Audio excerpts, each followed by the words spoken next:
কি রে নাতি, কি করস? দেহ না আমি কাম করতেছি, কাম কাম। কি কাম করস?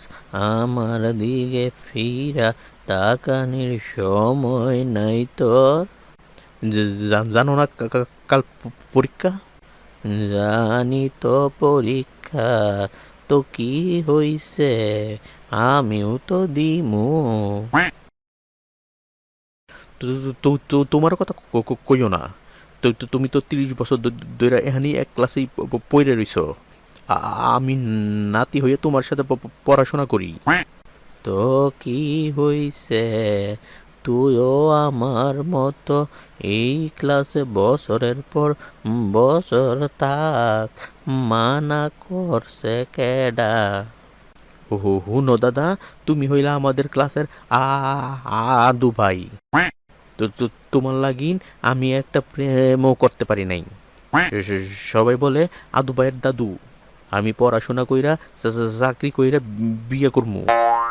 তোমার মতো অবিয়াস্তে থাকমু না।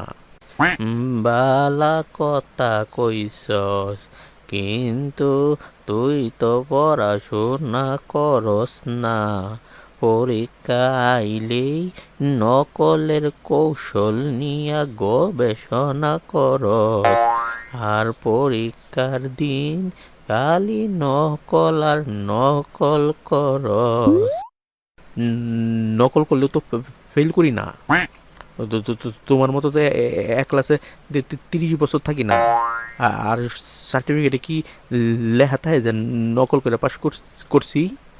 সোরের 10 দিন আর সাধুর একদিন, যখন ধরা খাইবি তখন বুঝবি নকল করা ভালো না রে নাতি, ভালো না।